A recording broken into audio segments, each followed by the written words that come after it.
안녕하십니까. 월요일날 25일날 진짜 또 중요한 이재명의 위정교사가 이제 이거 선고됩니다. 제가 보통 이제 방송건 4시에 캡에서 사사건건 4시에 하는데 월요일날은 이제 이거 특집으로 3시 반부터 4시 반까지 1시간 캡에서에서 방송을 하니까 아마 좋은 결과가 나올 걸로 저는 기대를 하는데, 하여튼 이 중요한 건 이게 왜 중요하냐면요. 이 위정교사가 만약에 다시 징역형 이상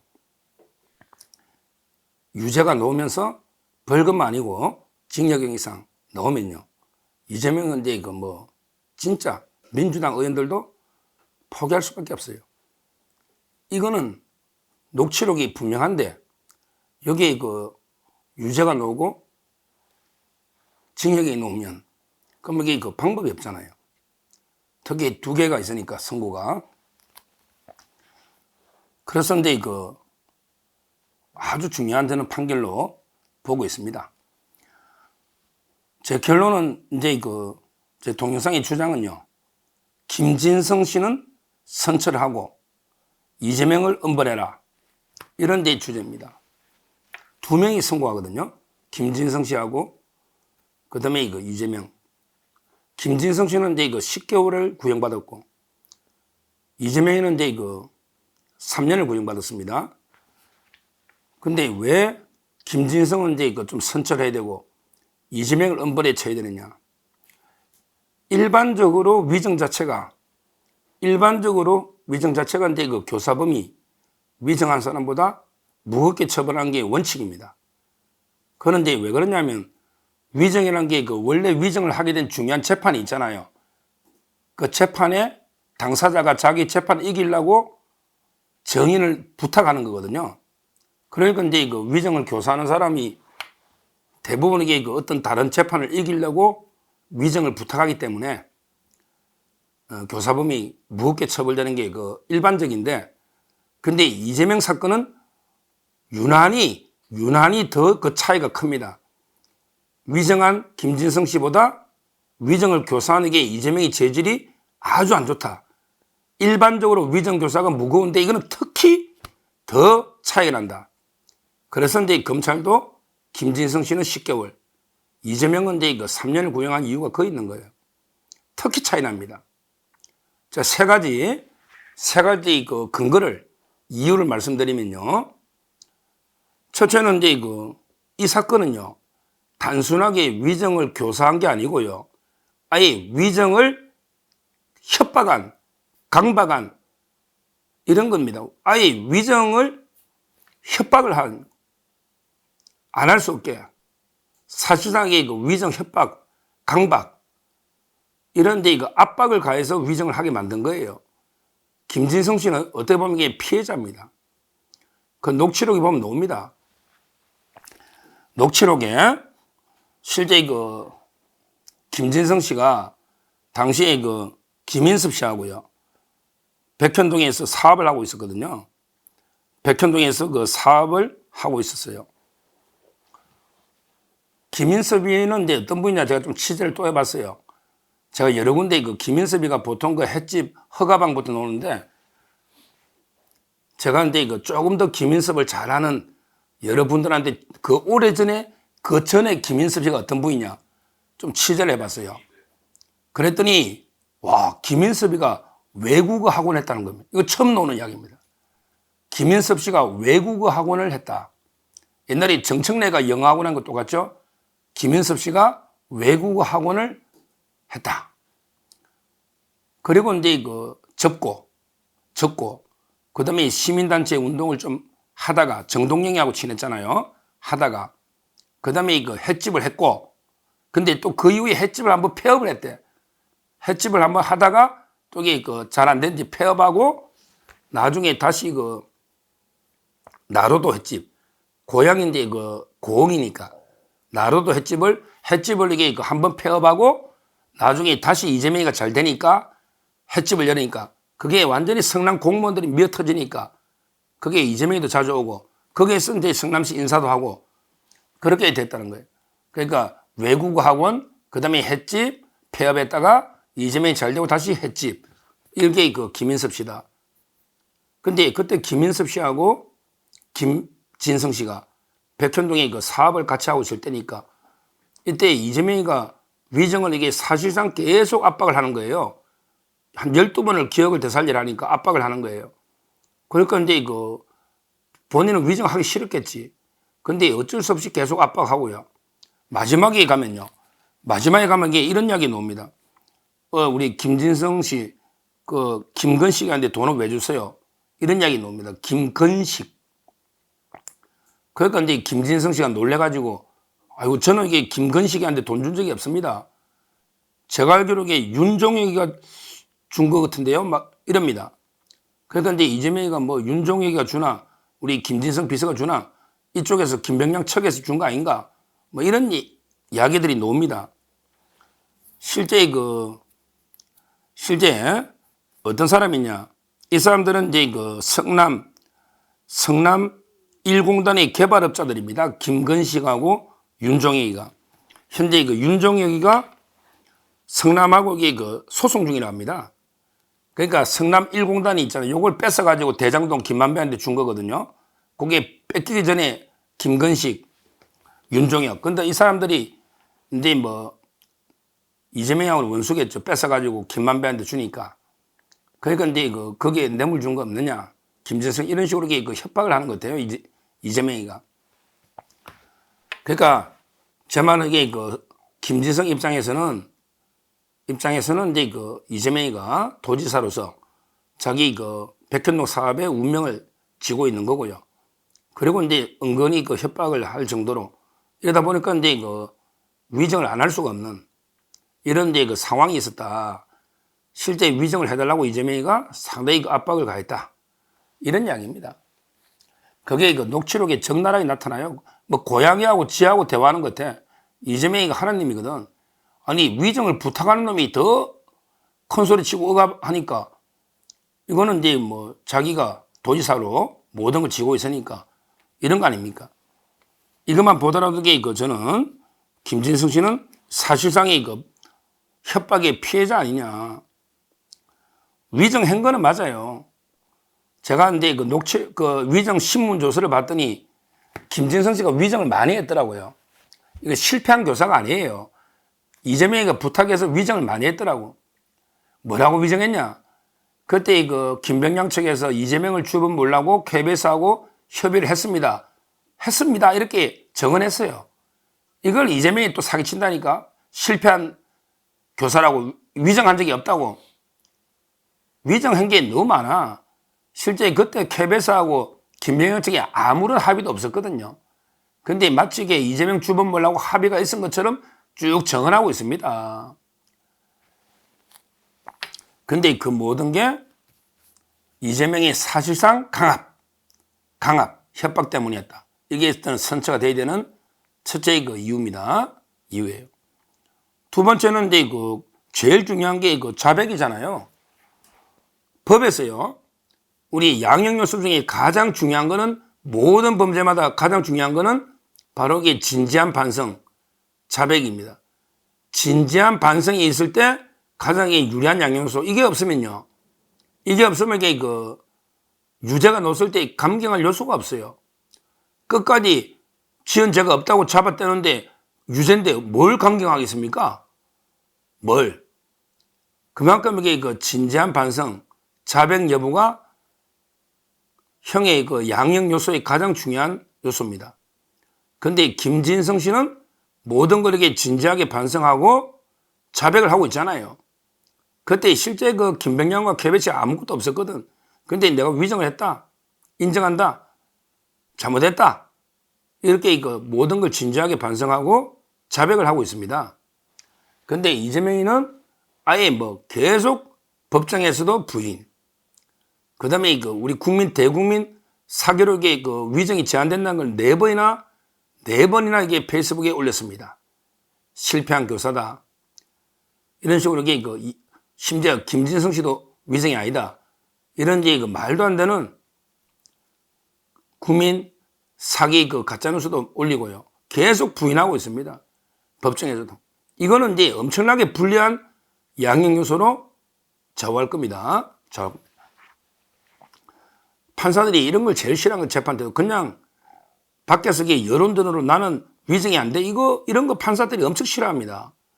김동연이도 인간인데, 사람인데, 아니, 법정에서 부인할 걸 일반 대국민 여론전으로 전부 나는 위증한 적이 없다고 자꾸 하면 판사가 볼 때 판사는 유죄라고 생각하는데 이렇게 하면 이게 아주 재질이 안 좋다 봅니다. 제가 이제 사후에 들은 이야기인데 한성진 부장판사가 이재명을 음벌에 처했잖아요. 징역 1년. 가장 큰 이유가 재판 태도라는 이야기가 지금 파다합니다. 이재명이가 재판 태도가 아주 불량합니다.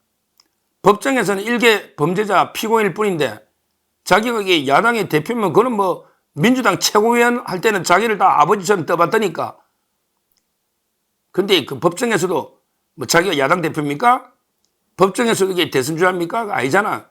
일개 그냥 피고인, 범죄 피고인에 불과하잖아요. 그러니까 재판 태도가 불량하다는 거예요. 근데 지금 김동연 재판부에서 지금 이런 소문이 파다합니다. 김동연 판사도 이재명한테 엄청나게 열받아 있다. 솔직히 재판 무단 불출생하면 몇 번입니까? 판사도 자존심이 있지. 무단 불출생이 몇 번이냐고. 그러니까 이제 판사가 상당히 기분이 상해 있다, 이재명한테. 이러면 의회 중형이 놓을 수도 있는 이런 상황이죠. 하여튼 이 김진성 씨는 진지하게 반성하고 자백하고 있으니 좀 선처해야 된다. 이렇게 봅니다. 마지막으로 이제 세 번째 이익이 보세요. 김진성 씨는 위증한 데서 본인한테 얻는 거는 직접 얻는 건 없잖아요. 근데 이재명이는요, 그때 실제 재판에 영향을 준 겁니다. 준 거예요. 자꾸 좌파 변호사들은 이재명이가 재판에 위증한 데서 재판에 영향을 뭘 주느냐. 그냥 판결문 그때 봐라. 위증 김진성 씨 정언은 증거에 설치가 안 돼 있고 무죄를 받은 이유는 그냥 검사 사칭한 적이 없다. 이거는 누명을 썼다. 이 말은 억울하다는 평가, 억울하다는 그냥 자기 마음의 심정 평가를 한 거기 때문에 허위사실 유포가 안 된다. 이렇게 무죄가 나왔기 때문에 실제 김진성 씨 위증 때문에 이재명이가 무죄를 받은 게 아니고 법리적으로 평가의 문제이기 때문에 어차피 이게 무죄될 거 아니냐. 이런 식의 어떤 좌파 변호사들은 논리를 몰아가고 있어요. 이게 중요합니다. 위증이 재판에 영향을 주냐 안 주냐. 이게 중요합니다. 이걸 국민의힘에도 주진우 의원도요. 제가 주진우 의원하고 직접 통화했어요. 주진우 의원도 위증은 질이 안 좋은데 김진성 위증이 이재명의 무죄에 영향을 안 줬기 때문에 1년을 예상한다. 실형 1년. 이렇게 이야기를 해요. 심지어 국민의힘의 주진우 법률위원장도 김진성 측의 위증이 영향을 안 줬다. 그러니까 이제 법정 구속 1년 6월보다는 자기는 1년 예상한다. 1년. 선거법에도 1년 예상했는데 이렇게 주장해요. 구형도 2년 예상했는데 3년이 됐잖아요. 근데 이거는 좀 더 주진우 의원 좀 더 고민해 봐야 됩니다. 이게 언뜻 보면 영향 안 준 것처럼 판결문이 판시되어 있는데 그때 최창훈 판사 180억 로비설도 있었는데 근데요 다시 한번 생각해 보면 그때 김진성 씨 정언이었고 만약에 팩트대로 정언했다면요 저는 달라질 수 있다 봐요.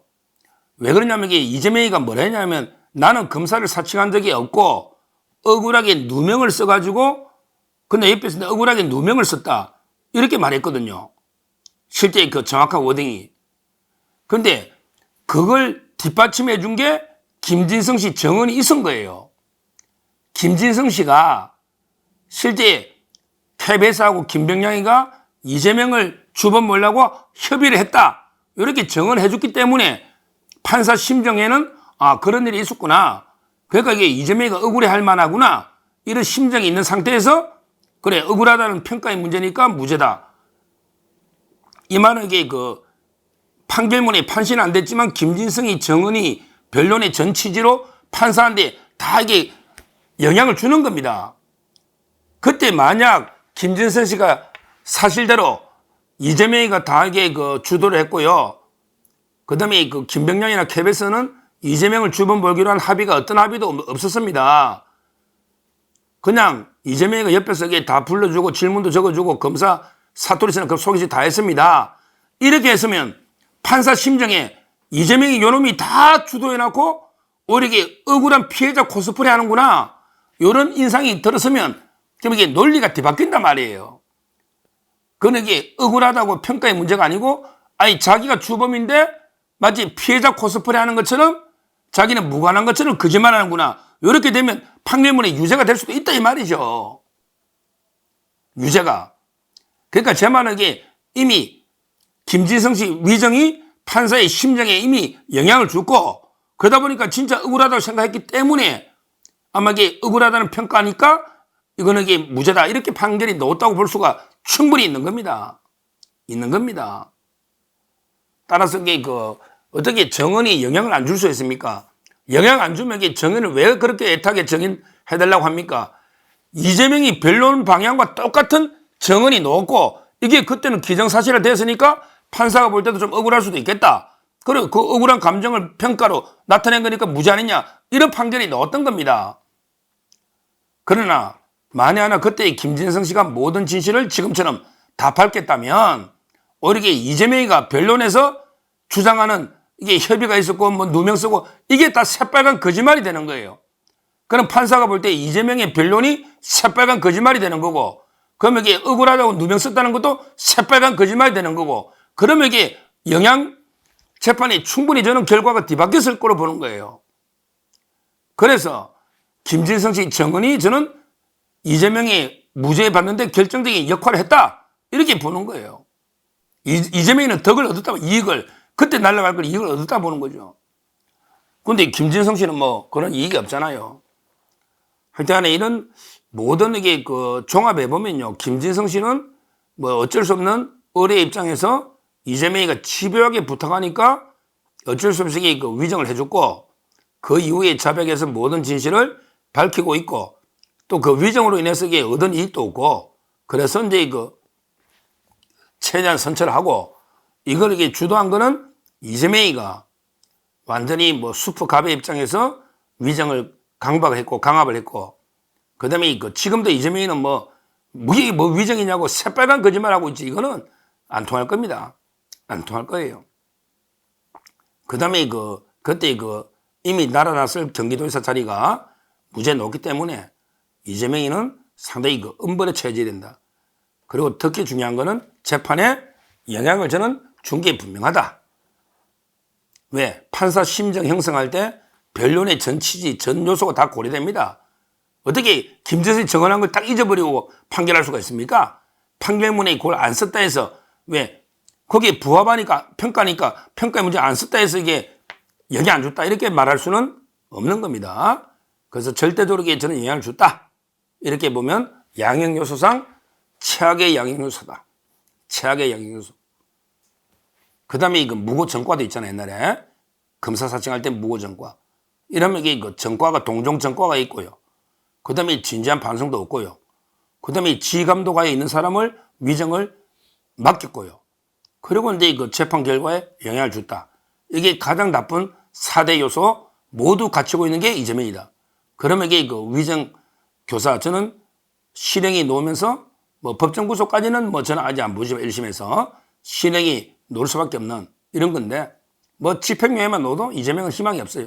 유죄만 놓고 벌금 안 놓으면 유죄에 벌금 안 놓으면 근데 이게 유죄인데 벌금이 놓는다 이건 말이 안 되는 거잖아요.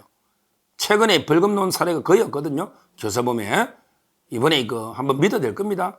김동현이나 한성진이나 다 친구 아닙니까? 다 이게 서로 눈치를 안 볼 수는 없거든요. 이미 한성진이 이재명을 사법적으로 이미 죽여놨단 말이야. 사법적으로. 거기에 김동현은 죽은 사람 칼을 한번 더 찔러보는 거야. 이게 부관참시인데 사람 죽이는 게 힘들지 죽은 사람 한번 더 딱 찌르는 거야. 아무것도 아니잖아. 이미 이재명은 죽은 사람인데 거기에 김동현이가 칼 한번 더 찔렀다 해서 뭐가 이게 부담을 느끼겠냐고. 이미 죽은 사람인데 새롭게 살인한 게 아니잖아. 저는 상당히 엄한 판결이 나올 걸로 기대를 하고, 저 월요일 날 아마 이게 그 KBS에서 그 판결 직후에 해설 방송을 할 거로 이렇게 그 예정되어 있으니까 그 방송도 보시면 되겠습니다. 감사합니다.